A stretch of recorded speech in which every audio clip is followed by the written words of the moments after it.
पिछला सेशन में हमने पैरेलल लाइंस और उसका कंसेप्ट, जो भी उसका एप्लीकेशन था, एंगल्स जो बनता था पैरेलल लाइंस और ट्रांसवर्सल मिलके, उसको डिस्कस कर लिया है।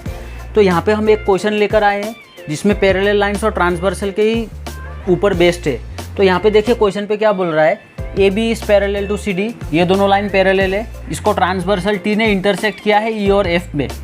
अब हमें क्वेश्चन पे बोल रहा है कि एंगल 1 का वैल्यू 75 डिग्री है, बाकी का एंगल हमें कैलकुलेट करना है। तो ये जो एंगल 1 है, value of this angle 1 is given 75 degree, we need to calculate the other value.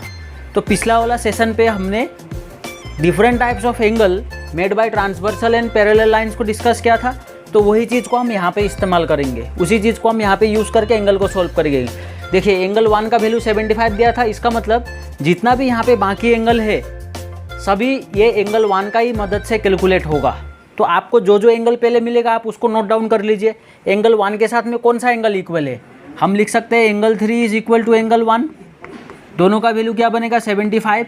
क्यों? क्योंकि ये वर्टिकली ऑपोजिट एंगल है। देखिए एंगल 1 को और 3 को, ये दोनों ऑपोजिट साइड है।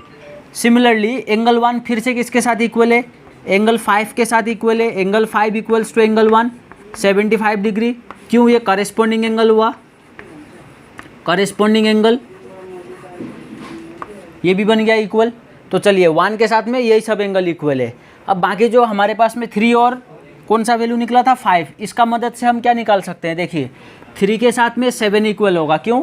करेस्पॉन्डिंग एंगल बन रहा है, same side of transversal. 7 equals to angle 3, हम इसको लिख देंगे 75 डिग्री। इसका भी रीजन क्या हुआ, करेस्पॉन्डिंग एंगल। ऐसा ही करके आप 5 का मदद से कौन सा निकाल सकोगे, 5 का मदद से आपको मिलेगा 7 वर्टिकली ऑपोजिट एंगल। एंगल चलिए 7 तो हमारे पास ऑलरेडी कैलकुलेट हो ही गया है, तो ये सब एंगल हमें मिल गया। तो बाकी जो एंगल है उसे कैलकुलेट करना है। अब हम क्या करेंगे, फिर से एंगल 1 का ही मदद लेंगे। हमने एक बार एंगल 1 का मदद लिया, हमें 3, 5, 7 ये सब एंगल हमें मिल गया। अब और एक बार हम एंगल 1 का मदद लेंगे। क्यों? क्योंकि उसी का वैल्यू हमें मेंशन किया था क्वेश्चन पे, तो उसी का हेल्प से बाकी कैलकुलेट होगा। तो अब देखिए एंगल 1 और 2 को अगर हम लेंगे, ठीक है, नाउ एंगल 1 प्लस एंगल 2 अगर आप करोगे तो क्या बन रहा है, देखिए लीनियर पेयर बना कि नहीं, वहाँ पे लीनियर पेयर, या फिर आप बोल सकते हो कि ये स्ट्रेट एंगल बना। एंगल 1 और एंगल 2, ये ऊपर में एक लाइन है, ये स्ट्रेट लाइन है, तो ये स्ट्रेट एंगल बन गया। तो एंगल 1 का वैल्यू तो हमारे पास में ऑलरेडी है 75, प्लस एंगल 2 ये कितना निकल गया 180। आप इसको सोल्व कर दीजिए। एंगल 2 इक्वल्स टू 75, इधर आप भेज दीजिए, कितना आ जाएगा 105 डिग्री। तो एंगल 2 का वैल्यू मिल गया 105। अब 2 का मदद से आपको 4 मिल जाएगा, आप यहाँ पे लिख दो। एंगल 4 इक्वल्स टू एंगल 2 कितना बन गया 105।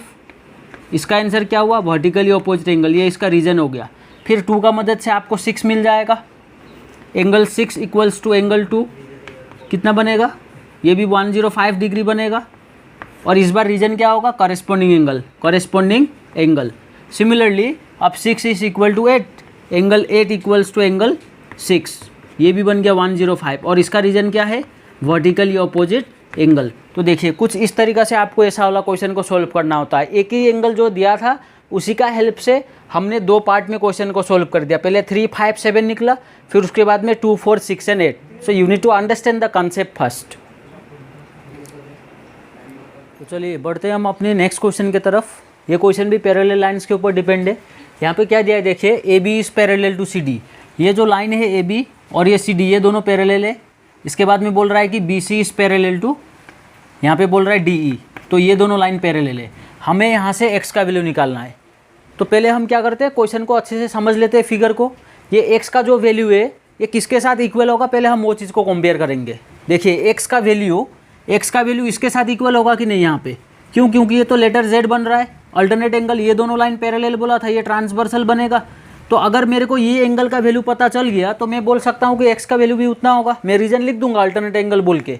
तो हमको करना क्या है, हमको यहाँ से ये वाला एंगल को निकालना है। से सपोज मैंने यहाँ पे लिख दिया एंगल 1, अगर मुझे एंगल 1 का वैल्यू मिल जाएगा तो मैं बोल दूंगा angle 1 is equal to X, reason में दूंगा अल्टरनेट एंगल। तो अब हम क्या करेंगे, हम ये वाला एंगल को निकालेंगे। ठीक है, एंगल जो एक्स है वो डायरेक्ट नहीं निकल रहा है, X is related to angle 1। अब देखेंगे एंगल 1 का वैल्यू कैसे निकलेगा। यहाँ पे एक गिवन वैल्यू है, देखिए 70। मैं आपको बार बार बोल रहा हूँ कि जो भी क्वेश्चन होगा वो गिवन वैल्यू से ही सोल्व होगा। तो आपको फोकस तो ये गिवन वैल्यू पे करना है। ये मतलब 70 से कौन सा एंगल आपको मिलेगा। फिर आपको देखना है कि वो x का वैल्यू किसके साथ इक्वल हो रहा है। तो हम पहले क्या करेंगे, 70 का मदद लेके एंगल 1 निकालेंगे। ये दोनों कैसा एंगल है, को इंटीरियर एंगल। क्यों, देखिए ये दोनों पैरेलल लाइन है, ये ट्रांसवर्सल, तो हमको पता है कि ये दोनों का सम होगा 180 डिग्री। तो हम वो प्रॉपर्टी यूज़ करके एंगल 1 का वैल्यू को हम लिख देंगे यहाँ पे। तो हम यहाँ पे क्या लिखेंगे, BC is parallel to DE, और इन दोनों का ट्रांसवर्सल कौन बन रहा है, ट्रांसवर्सल वो लाइन होता है जो दोनों पैरेलल लाइन को इंटरसेक्ट कर रहा है। तो यहाँ पे हम लिख देंगे CD इज ट्रांसवर्सल, ये ट्रांसवर्सल बन गया। तो अब हम क्या लिखेंगे, हम यहाँ पे एंगल 1 नहीं लिखेंगे, क्वेश्चन पे दिया नहीं है, हम यहाँ पे एंगल BCD, जो एंगल आप ले रहे हो वो वाला लेटर क्या होना चाहिए, मिडिल में आना चाहिए। मैंने ये already concept we have already discuss this. और यहाँ पे हम लिखेंगे 70 डिग्री। आप चाहो तो डायरेक्ट लिख सकते हो 70 डिग्री, क्योंकि यहाँ पे ऑलरेडी गिवन है, तो हम इसको लिख देंगे 180। ये रीजन क्या है, सम ऑफ को इंटीरियर एंगल। तो देखिए यहाँ से क्या मिल गया, अब हमें angle BCD is equal to 180 minus 70 कर दीजिए, यहाँ पे आ गया 110 डिग्री। तो ये एंगल BCD का वैल्यू निकल गया। अब मैंने क्या बताया था आपको, अब हम दूसरा वाला पेयर्स ऑफ पैरेलल लाइन लेंगे, AB पैरेलल टू CD। यहाँ पे हम लिख देंगे AB is parallel to CD। अब देखिए AB और ये CD को कौन टच कर रहा है, BC टच कर रहा है, तो ये ट्रांसवर्सल बनेगा, BC इज ट्रांसवर्सल। हमें निकालना है x, तो हम यहाँ पे लिख देंगे x is equal to BCD, angle BCD। हम क्या लिखेंगे यहाँ पे, रीजन अल्टरनेट इंटीरियर एंगल्स, ठीक है, अल्टरनेट इंटीरियर एंगल। x का वैल्यू BCD है, BCD का वैल्यू हमें मिल रहा है 110। तो ये बन गया हमारा आंसर।